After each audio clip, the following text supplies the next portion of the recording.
Alléluia, gloire à Dieu. Nous pouvons vraiment nous réjouir dans la présence du Seigneur.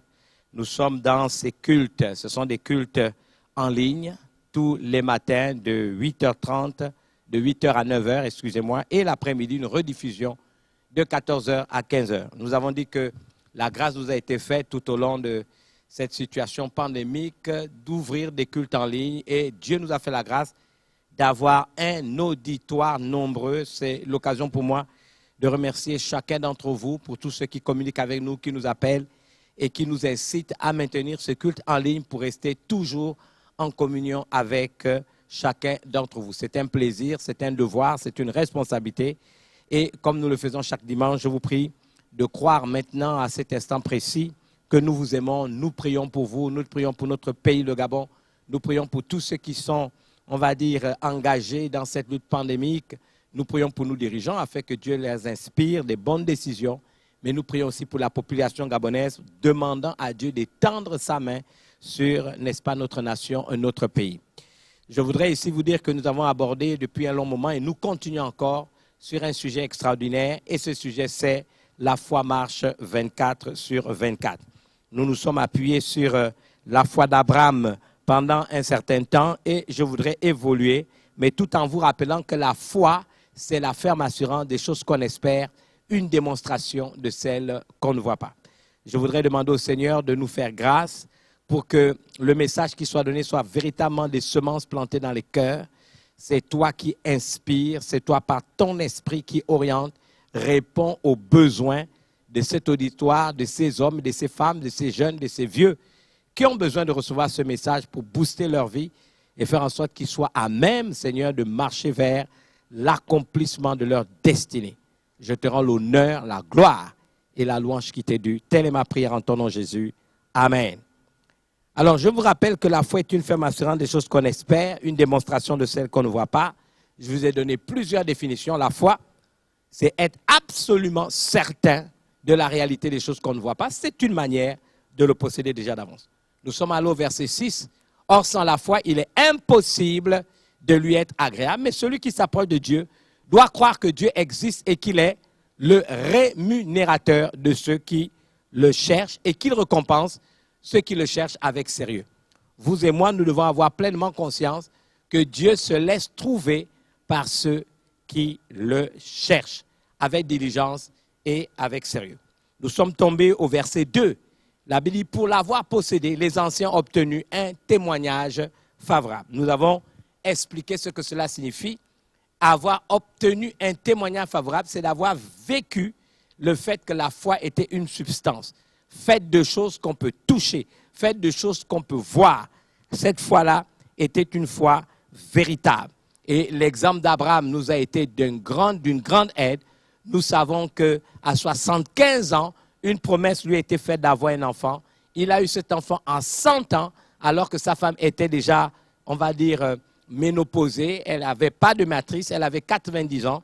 Et nous avons vu comment Abraham, sans prendre en compte cette réalité, on vous a déjà enseigné que la réalité n'est pas la vérité. Il avait 100 ans, espérant contre toute espérance.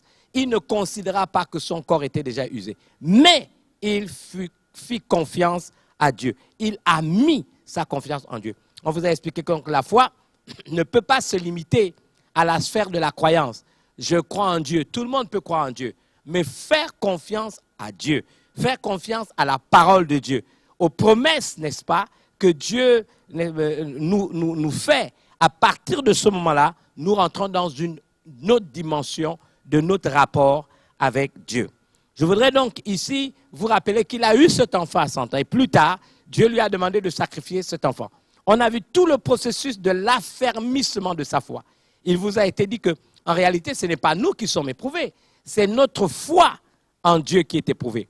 Il arrive que Dieu nous éprouve, n'est-ce pas, en testant notre foi. Et il veut voir si effectivement, cette foi, elle est rendue victorieuse, elle est rendue vivante par le fait que justement, la foi a besoin d'être éprouvée. Dieu demande donc à Abraham de sacrifier son fils. Il y va avec ses serviteurs. Ensuite, il laisse ses serviteurs et au-delà de l'injonction divine, ose dire, je vais avec l'enfant adorer à la montagne et nous reviendrons. Parce que, n'est-ce pas, Abraham savait que la foi marche 24/24. La foi n'abandonne jamais. La foi trouve toujours une porte de sortie. La foi trouve toujours une issue. Et il l'a manifesté. Ensuite, il a marché avec son fils, allant vers la montagne, n'est-ce pas? Et là, encore une fois, quand l'enfant lui demande, papa, je voudrais rappeler que cet enfant avait 37 ans, je ne vois pas l'agneau, je vois le feu, je vois les cordes, mais où est l'agneau? Et Abraham ose dire à son fils, Dieu se pourvoira lui-même de l'agneau pour l'Holocauste. Écoutez, nous voyons dans la parole de Dieu que Abraham croyait que Dieu est capable de ressusciter les morts. Et ça, c'est extraordinaire. Il croyait, il pensait que Dieu est capable de ressusciter les morts. Vous savez que Dieu a élevé sa parole au-dessus de son nom. Dans le psaume 138, verset 2, la Bible déclare, par l'accomplissement de tes promesses, n'est-ce pas, qu'a fait Dieu? Ta renommée s'est accrue. Dieu n'a rien à perdre qu'à honorer notre foi. Nous avons déjà vu que Dieu, par Jésus-Christ, est le chef et le consommateur de notre foi. Dieu se nourrit de la foi du croyant pour manifester sa puissance, manifester sa gloire, afin qu'elle ne reste pas cachée, mais qu'elle se manifeste et que vous et moi, nous puissions en jouir. Je voudrais avancer en lisant le texte de Hébreux chapitre 11, verset 7, toujours dans la même dimension. Et la Bible déclare, c'est par la foi que Noé, divinement averti des choses qu'on ne voyait pas encore, et saisi d'une crainte respectueuse, construisit une arche pour sauver sa famille. C'est par elle qu'il condamna le monde et devint héritier de la justice qui s'obtient par la foi. Là, on nous parle d'un autre personnage de la Bible qui nous a bien sûr précédés. Pour l'avoir possédé, les anciens ont obtenu un témoignage favorable. Il vit dans un désert. Il vit dans la région de l'Irak et plus tard, nous savons que l'arche va se retrouver ou va être découverte plus tard au mont Ararat, quelque part dans la région de Turquie. Excusez-moi, mais qu'il me soit permis de vous dire, qu'on nous dit que c'est par la foi qu'on nous est divinement averti des choses qu'on ne voyait pas encore, et saisi d'une crainte respectueuse, construisit une arche pour sauver sa famille. Vous savez que, je vous l'ai dit, la foi, c'est seulement pas croire en Dieu, mais faire confiance en Dieu. Et ici, je voudrais vous lire les différentes nuances d'un certain nombre de textes avant de me prononcer sur la question pour votre édification, parce que c'est l'objectif et parce que c'est le but. Je voudrais donc vous lire Hébreux chapitre 11 au verset 7 dans un certain nombre de, on va dire, textes que j'ai trouvé intéressants à partager avec vous. J'ai commencé avec dessin, à dessin, de vous le lire dans la Bible, n'est-ce pas, la version qu'on appelle édition de Genève. La Bible dit, c'est par la foi que Noé, divinement averti des choses qu'on ne voyait pas encore, et saisi une crainte respectueuse, construisit une arche pour sauver sa famille, et par elle, il condamna le monde et devint héritier de la justice qui s'obtient par la foi. Bon, c'est pratiquement la même chose. Nouvelle Bible révisée, c'est par la foi que Noé, divinement averti de ce qu'on ne voyait pas encore, et saisi d'une pieuse crainte. Là, on parle de pieuse. Construisit une arche pour sauver sa famille. C'est par elle qu'il condamna le monde et devint héritier de la justice qui s'obtient par la foi. La Bible seconde, 21, dit, c'est par la foi que Noé avertit des événements que l'on ne voyait pas encore et rempli d'une crainte respectueuse. C'est la même version par rapport à Louis II que nous avons vu. La version King James traduit en français. Par la foi, Noé, étant averti par Dieu des choses qui ne se voyaient pas encore, poussé par la peur, prépara une arche pour le salut de sa maison, par laquelle il condamna le monde et devint héritier de la droiture. On nous dit par la foi, Noé étant averti par Dieu des choses qu'on ne voyait pas encore et poussé par la peur. Je n'ai pas tellement aimé le fait de dire poussé par la peur, mais on dit par la crainte, la sainte crainte qu'il avait de Dieu. Je pense que c'est ce qu'on pouvait dire. Ici, on nous dit encore une fois, par la foi, Noé étant averti divinement des choses qu'on ne voyait pas encore, craignit et bâtit une arche pour la conservation de sa maison. Et par cette arche, il condamna le monde et devint héritier de la justice qui s'obtient par la foi. J'ai beaucoup aimé la version, n'est-ce pas, Bible le semeur. Par la foi, Noé a construit un bateau pour sauver sa famille. Il avait pris au sérieux, j'ai beaucoup aimé cette, n'est-ce pas, traduction, la révélation qu'il avait reçue, au sujet d'événements qu'on ne voyait pas encore. Et en agissant ainsi, il a condamné le monde et Dieu lui a accordé d'être déclaré juste en raison de sa foi. Remarquez, Noé a construit un bateau pour sauver sa famille.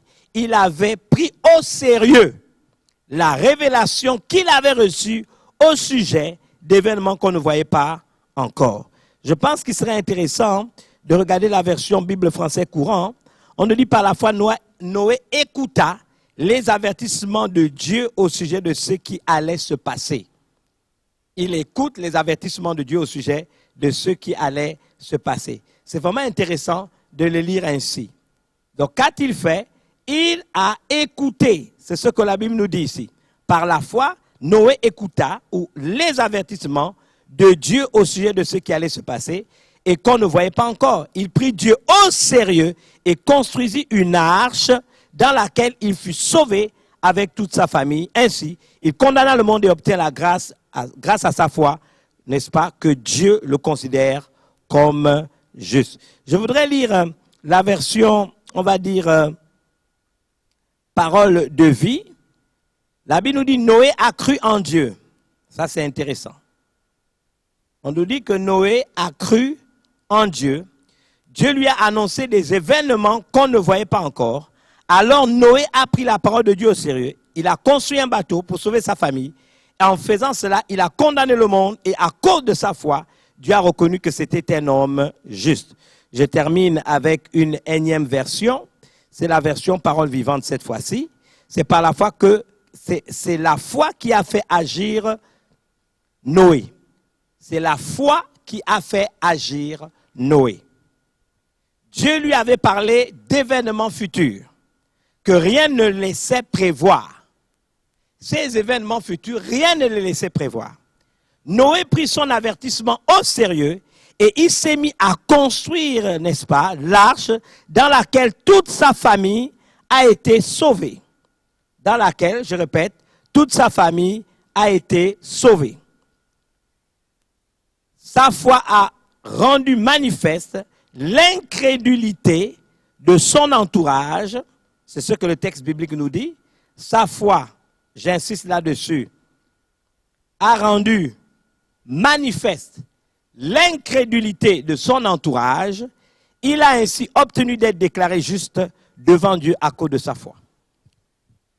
J'aimerais vous dire que ce texte m'a paru être d'une très grande actualité pour la simple raison qu'il peut arriver avec les événements par lesquels nous passons que les gens n'ont pas une lecture des choses qui sont en train de se passer. On nous dit que Noé, en ce qui le concerne, animé d'une crainte respectueuse, a pu voir des choses qu'on ne voyait pas encore. C'est-à-dire, il a perçu derrière les événements un message divin, un message qui parlait d'événements futurs que rien ne laissait, n'est-ce pas, prévoir. Mais du fait qu'il a pris au sérieux ces choses, la Bible nous dit qu'il a pris cela comme des avertissements venant de Dieu. Il a pris ces avertissements au sérieux et il s'est mis à construire l'arche dans laquelle toute sa famille va être sauvée. Et ce que j'aime ici dans le texte, sa foi a rendu manifeste l'incrédulité de ceux de son temps. Vous savez que nous pensons, moi je le crois et je vous le dis, que les événements par lesquels nous passons précèdent l'enlèvement de l'Église.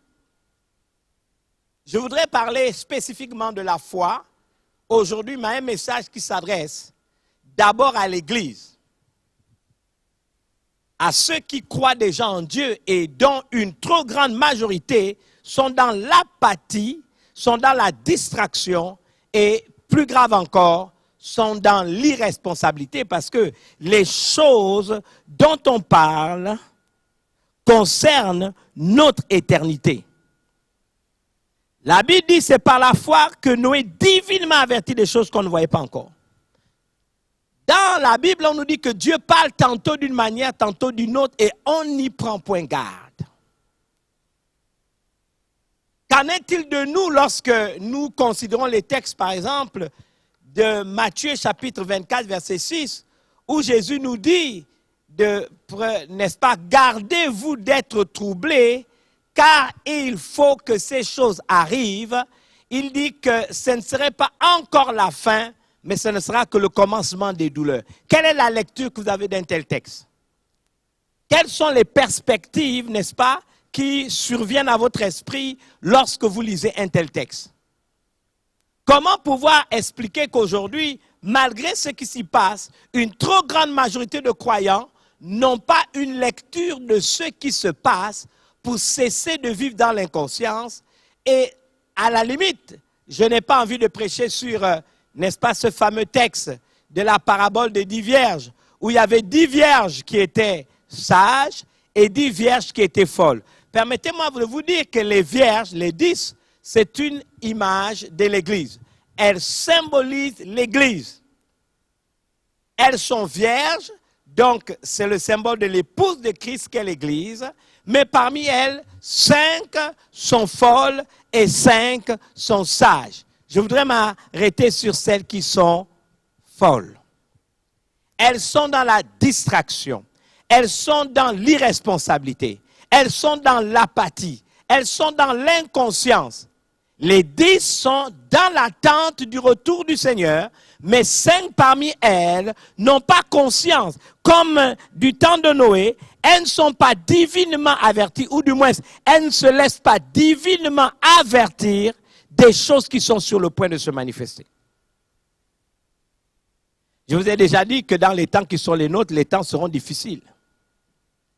Les comportements humains en seront affectés au point que Jésus lui-même dit que l'amour du plus grand nombre va se refroidir parce que l'iniquité va s'accroître.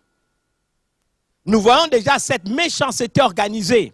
On a le sentiment pour particulièrement des enfants de Dieu, des fils et des filles du royaume, qui sont membres de nos églises, qui sont croyants à travers le monde. Qu'est-ce qui se passe quand nous voyons cette pression de ces nouvelles lois qui violent de manière flagrante les valeurs auxquelles nous croyons? C'est une forme, n'est-ce pas, on va dire de pression, de souffrance, de persécution même. Mais Jésus dit, gardez-vous d'être troublés, ce n'est pas encore la fin, ce n'est que le commencement des douleurs. Et celui qui vous parle croit qu'on peut traduire commencement de douleur par le mot, c'est la petite tribulation. Cette petite tribulation n'est que pour un temps et c'est le temps qui précède l'enlèvement de l'Église. Dans Luc chapitre 21, on nous dit quand vous commencerez à voir ces choses arriver, redressez, levez vos têtes, redressez votre tête, car votre délivrance approche. De quelle délivrance il s'agit? C'est de l'enlèvement de l'Église. Jésus ne mettra pas ses 2 pieds sur terre, il apparaîtra dans les nuées et au son de la trompette, à la voix d'un archange, tous ceux qui sont morts en Christ ressusciteront premièrement et nous, si nous sommes restés vivants pour l'avènement du Seigneur, nous serons enlevés en même temps avec eux pour rencontrer le Seigneur dans les airs. Et comme j'aime le dire en m'amusant, nous allons à un stade de perfectionnement, je veux dire professionnel, parce que là-bas, entre 3 ans et demi et 7 ans, nous resterons avec le Seigneur au paradis, au ciel. Et que va-t-il se passer sur la terre? Alors le règne de l'Antéchrist, Satan va prendre, n'est-ce pas, le contrôle du monde. Il y a des événements au-delà des plans machiavéliques, des sataniques, des eugénistes et autres. Tous ceux qui sont, n'est-ce pas, les tenants de la mondialisation, du nouvel ordre mondial. Je sais qu'ils ont un programme, je sais qu'ils veulent régir ce monde d'une certaine manière. Mais j'ai le plaisir, j'ai la joie, j'ai la fierté de vous dire, oui, ils parviendront à leur fin. Mais pas tant que l'Église est sur la terre. Parce que la promesse a été faite par le Seigneur. Vous savez ce qui le retient. C'est ce que la Bible déclare. Pour un temps. La Bible déclare, vous savez ce qui le retient. C'est l'Église qui empêche la manifestation des choses que le diable veut faire sur terre dans toute son ampleur, tant que l'Église est encore présente sur la terre. C'est la raison pour laquelle nous devons nous affermir dans la foi et comme Noé est divinement averti des choses peut-être que nous ne voyons pas encore, des choses peut-être que personne ne voit. Les gens ne perçoivent pas les choses qui arrivent. C'est la raison pour laquelle j'ai aimé les différentes traductions que j'ai osé vous lire. Dieu lui avait parlé d'événements futurs que rien ne laissait prévoir. Rien ne laissait prévoir. Vous êtes dans un désert et on voit quelqu'un dans un pays où il ne pleut même pas 2 fois dans l'année quelqu'un qui ose construire une arche sous l'injonction divine. Et toute cette génération s'est moquée, n'est-ce pas, de notre ami Noé. On l'a traité de fou, on l'a traité de malade mental, comme les choses que nous sommes en train de dire aujourd'hui. Certains se permettent de penser que nous sommes fous. Dès que vous leur dites la vérité, ils ont trouvé, n'est-ce pas, une terminologie. On va dire, vous êtes complotistes. Moi, je n'ai pas besoin de vous dire que nous sommes complotistes, je ne le serai jamais. Parce que je pense que les complotistes sont aussi des menteurs. Ils sont aussi, n'est-ce pas, menteurs pathologiques que ceux, n'est-ce pas, qui mettent en place, n'est-ce pas, ces plans machiavéliques. Moi, je n'ai pas besoin d'être un complotiste. Je vous dis ce qui est. La Bible déclare que Dieu lui avait parlé d'événements futurs que rien ne laissait prévoir. Comme beaucoup d'enfants de Dieu, au même titre que ceux qui ne sont pas croyants, sont aussi aveuglés que les incirconcis et, n'est-ce pas, ne reçoivent pas de Dieu des informations sur des choses qui sont sur le point de se manifester et que rien ne laisse prévoir. Mais quand ces choses se sont passées ainsi, vous devez savoir que la même parole de Dieu révèle quelque chose. C'est ça, vous et moi, nous devons marcher par la foi. La Bible déclare, sa foi a rendu manifeste l'incrédulité des gens de son temps. Puisque rien ne laissait ces choses prévoir. Et que, divinement averti, il a pris au sérieux les avertissements du Seigneur. Que s'est-il passé? Il a mis en évidence l'incrédulité et la méchanceté du cœur de la majorité des hommes et des femmes de son temps. C'est la raison pour laquelle l'arche a été pour Noé une église. Il a été sauvé, lui et sa famille. Mais tous ceux de sa génération ont péri dans les eaux du déluge. Donc vous voyez là, la nécessité d'avoir une foi qui nous permet de percevoir, de voir, de comprendre les événements futurs que rien ne laisse prévoir. Même si sur un plan humain, ces choses, rien ne laisse prévoir ces choses, comment percevez-vous les choses dans l'esprit? C'est ce qui amène, n'est-ce pas, l'apôtre Paul à faire une prière. Dans le livre d'Éphésiens, c'est la raison pour laquelle il a prié et c'est peut-être la prière que je dois faire pour vous aujourd'hui dans cette direction. C'est l'apôtre Paul qui a prié. Dans Éphésiens chapitre 1, verset 16, il dit « Je ne cesse de rendre grâce pour vous, faisant mention de vous dans mes prières, afin que le Dieu de notre Seigneur Jésus-Christ, le Père de gloire, vous donne un esprit de sagesse et de révélation dans sa connaissance, et qu'il illumine les yeux de votre cœur, pour que vous sachiez quelle est l'espérance qui s'attache à son appel, quelle est la richesse de la gloire de son héritage qu'il réserve aux saints, et quelle est envers nous qui croyons l'infinie grandeur de sa puissance, se manifestant avec efficacité par la vertu de sa force. La Bible dit, il a dit qu'il illumine les yeux de votre cœur. Voici pourquoi c'est une des prières que je fais pratiquement tous les jours. Seigneur, illumine les yeux de mon cœur pour qu'il me soit donné de connaître quelle est l'espérance qui s'attache à mon appel. Quelle est la gloire de ton héritage que tu m'as réservé. Quelle est envers moi qui crois l'infinie grandeur de ta puissance, la même que tu as manifestée pour ressusciter Jésus-Christ d'entre les morts. Bien-aimé, la perception des événements est importante, mais la perception des événements fait appel à la foi. La foi reste, je veux dire, un élément déterminant, un élément essentiel pour pouvoir croire, n'est-ce pas, à des choses que peut-être le commun des mortels ne peut pas voir. La foi reste un élément essentiel, n'est-ce pas, pour avoir part aux événements futurs que rien ne laisse, n'est-ce pas, prévoir. J'aimerais dire à ceux qui ne sont pas encore croyants que si nous marchons par la foi et nous croyons en des choses dont nous avons déjà la perception spirituellement parlant, c'est notre foi qui nous y engage. Et à partir du moment où notre foi nous y engage, que va-t-il se passer? Votre incrédulité, c'est ce que la Bible dit, va être rendue manifeste évidente aux yeux de Dieu, Dieu va parler ainsi. Si tel, eux ont pu percevoir ce qui est arrivé, c'est qu'à travers mes avertissements, à travers ma parole, à travers une lecture des événements par lesquels ils sont passés, ils ont eu une lecture de ces choses et la majorité des personnes ont préféré faire comme l'autruche, n'est-ce pas? Plonger leur tête, n'est-ce pas, dans le sable pour ne pas voir la réalité en face. Peut-être plusieurs parmi vous, vous dites, mangeons, buvons, vivons, car demain, nous mourrons. Mais c'est de l'ineptie, parce que la mort n'est pas un point final. La mort, c'est un 2 points, parce qu'après la mort, il y a une vie. Il s'agit de notre éternité. Où allez-vous passer votre éternité? C'est divinement averti des choses qu'on ne voyait pas encore. Et saisi d'une crainte respectueuse. C'est ce qui a incité Noé à bâtir l'arche. C'est comme une église qu'il a bâtie pour protéger sa famille, pour se protéger lui-même. Et plus tard, on va le voir, grâce à Noé, les espèces vivantes ont pu être préservées d'une destruction inéluctable par le moyen d'un déluge. C'est par la foi. C'est la foi donc qui a fait agir Noé. Dieu lui avait parlé d'événements futurs que rien ne laissait prévoir.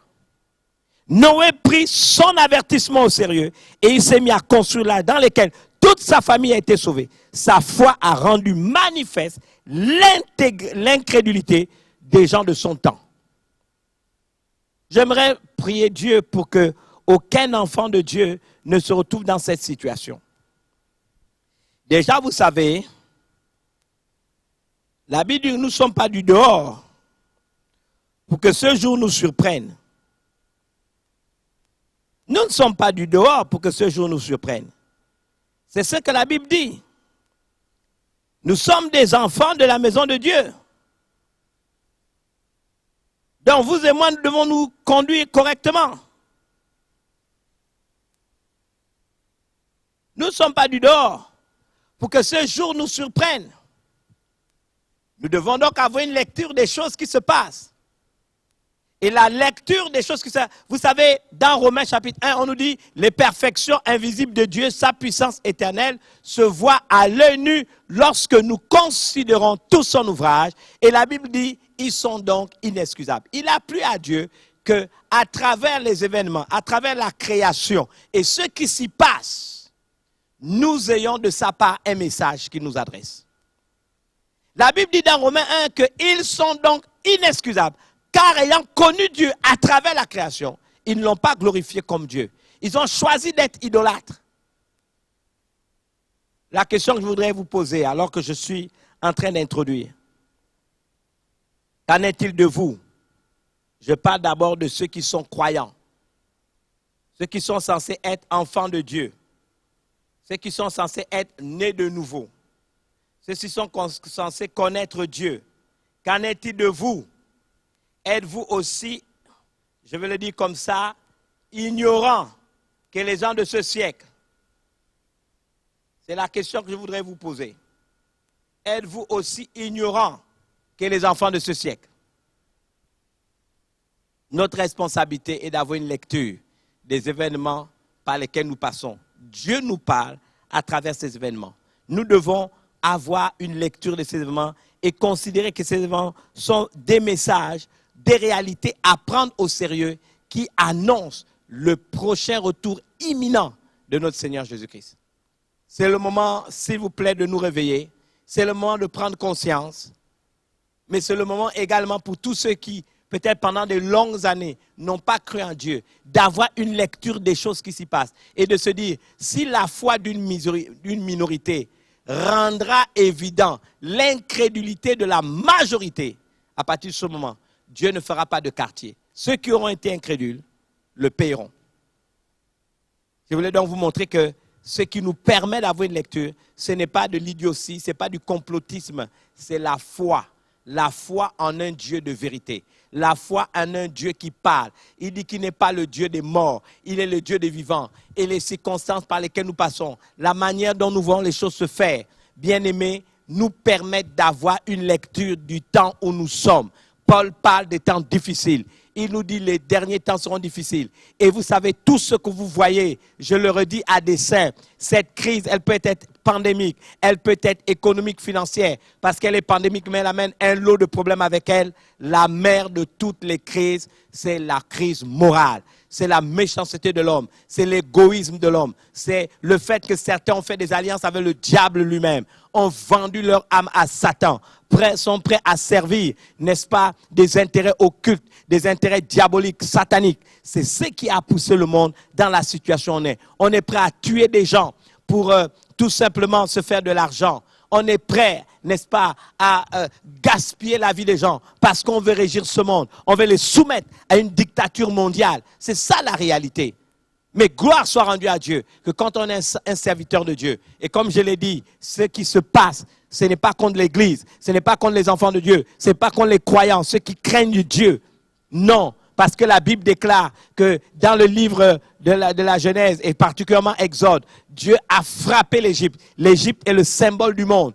L'Égypte a été frappée par des plaies. Mais quand les plaies ont touché l'Égypte, le peuple de Dieu est épargné. Je rappelle toujours Apocalypse 18:4. La Bible déclare, sortez du milieu d'elle, mon peuple, afin que vous n'ayez pas part, n'est-ce pas, à ces fléaux et que vous ne participiez pas à ces péchés. Nous n'avons pas à participer au péché du monde. Nous n'avons pas, n'est-ce pas, à nous accommoder, n'est-ce pas, pour avoir part à leurs fléaux. Nous avons à être vigilants, à redresser nos têtes. Notre délivrance approche. Le Seigneur est vivant. Le Seigneur est fidèle. C'est la foi qui nous fait prendre conscience que les événements que nous voyons annoncent le prochain retour de notre Seigneur Jésus-Christ. Il est à la porte. C'est la foi, pas autre chose.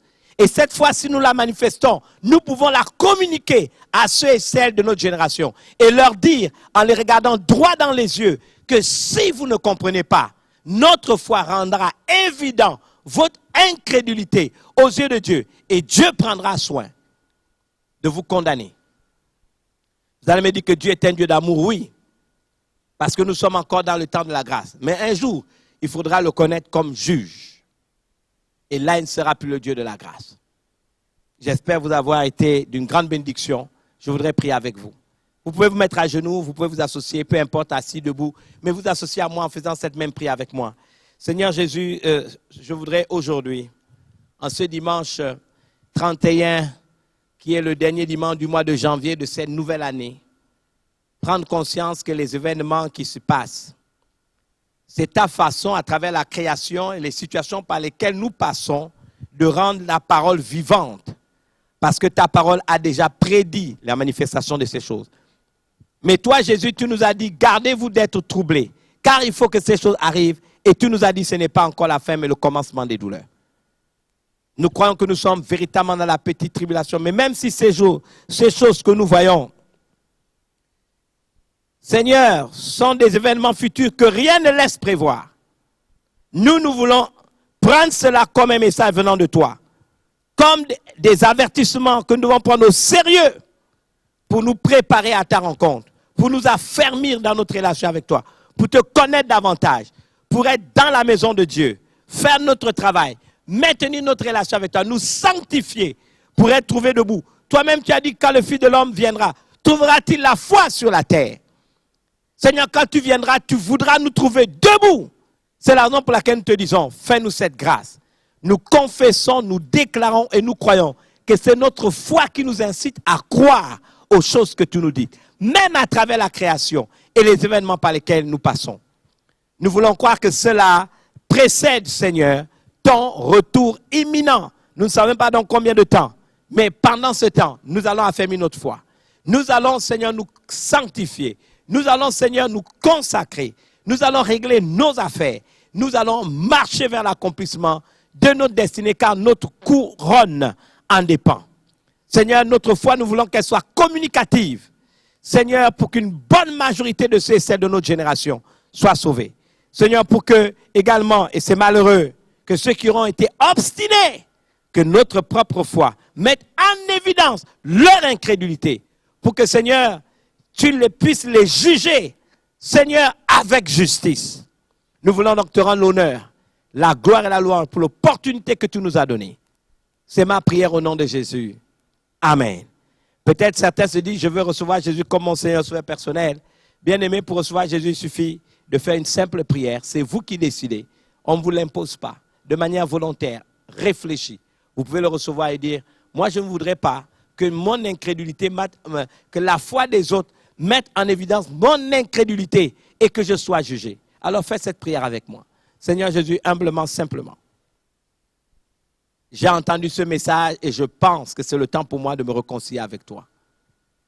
Par ton esprit, viens habiter en moi, éclaire ma vie afin que je puisse rentrer dans une autre façon de vivre.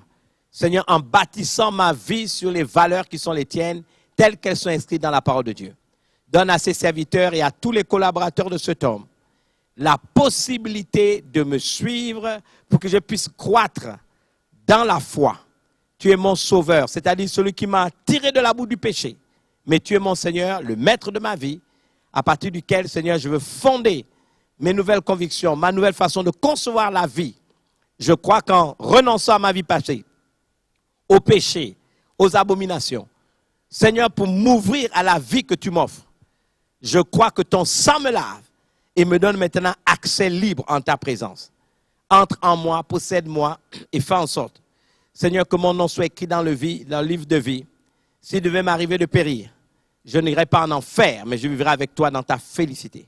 Merci pour cette opportunité que tu me donnes de te recevoir comme mon Seigneur et Sauveur personnel. Je verrai les numéros de téléphone pour me mettre en contact avec ces gens, pour qu'ils puissent me suivre et que je continue à croître et maintenir ta présence dans ma vie. Je te remercie pour cette opportunité qui m'a été donnée gratuitement. Telle est ma prière en ton nom, Jésus. Amen. Heureux de vous accueillir dans la maison de Dieu. Vous avez nos numéros qui apparaissent. Je vous prie simplement de nous contacter. Nous serons heureux de vous recevoir, de prier avec vous et de vous aimer. À dimanche prochain. Je vous bénis, je vous aime et surtout, ayez conscience que le regard de Dieu est sur vous. Shalom.